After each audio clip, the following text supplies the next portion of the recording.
Today we step back in time to the year 1764, a time when the Indian subcontinent was at a crossroads of destiny.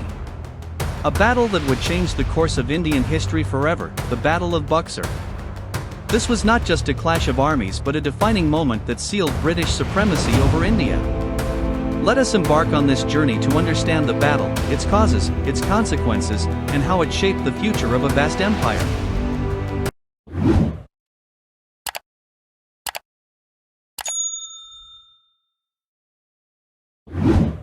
The Battle of Buxar did not occur in isolation. It was the result of growing tensions between the British East India Company and the Indian rulers.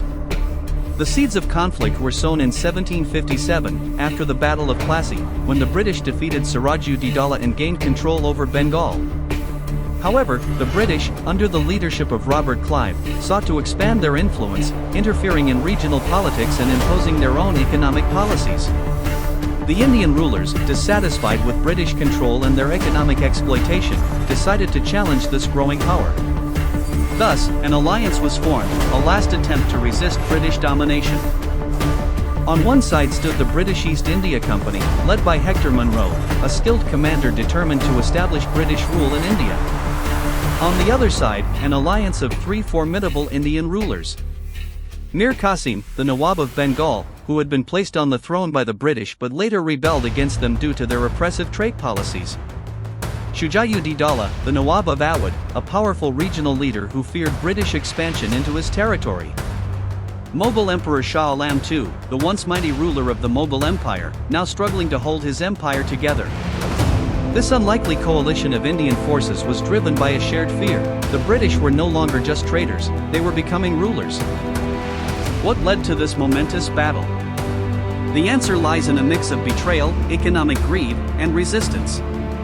Mir Qasim's revolt, initially a puppet ruler under the British, Mir Qasim grew tired of their interference and tried to resist. He abolished trade privileges granted to the British, angering the East India Company. British economic exploitation: the British demanded tax-free trade, which severely harmed local merchants and rulers, leading to widespread resentment. A fragile alliance: the Indian rulers, though powerful individually, lacked unity and coordination. While they sought to drive the British out, their own internal conflicts weakened their efforts. Thus, the battle was not just about military strength, it was a struggle between conflicting ambitions. And so, on October 22, 1764, the armies of the East India Company and the Indian Alliance met near the town of Buxar, on the banks of the Ganges River. The Indian Alliance, numbering around 40,000 troops, appeared to have the upper hand in numbers. The British forces, though smaller at 7,000 soldiers, had better organization, discipline, and superior military strategy. As the battle began, British artillery unleashed devastating fire upon the Indian troops. The Indian forces, though brave, lacked coordination. The biggest weakness? A lack of unity among the Indian commanders. Mir Qasim's men fought differently from Shuja-ud-Daula's forces, and the Mughal Emperor's troops were poorly equipped. Meanwhile, Hector Munro's leadership proved decisive. His forces were disciplined, his strategy well executed, and his supply lines secure. As the battle raged on, the Indian alliance crumbled. By the end of the day, the British had achieved a stunning victory, inflicting heavy losses on the Indian forces. The Battle of Buxar was not just another war, it was a turning point in Indian history. The consequences were far-reaching. End of Mughal power: Shah Alam II, the once glorious Mughal emperor, was forced to sign the Treaty of Allahabad, 1765, effectively making him a British puppet. British control over Bengal, Bihar, and Orissa, the East India Company gained Diwani rights, giving them complete control over revenue collection in Bengal, Bihar, and Orissa. Shuja-ud-Daula's defeat: the Nawab of Awadh had to surrender vast territories and became a vassal under British influence. Mir Qasim's fall: the Nawab of Bengal fled and lived the rest of his life in exile. This battle solidified British dominance in India. It was no longer just a trading company, the East India Company was now a governing force, ruling millions of people. The Battle of Buxar was more decisive than the Battle of Plassey, 1757.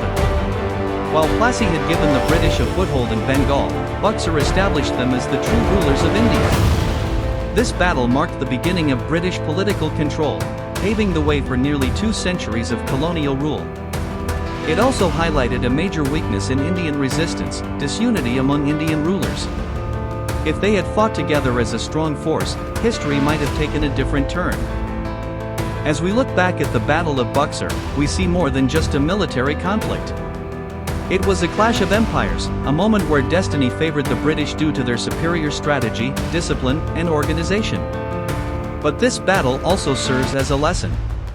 It teaches us the importance of unity and resistance, the dangers of internal conflicts, and the consequences of allowing foreign powers unchecked influence over national affairs.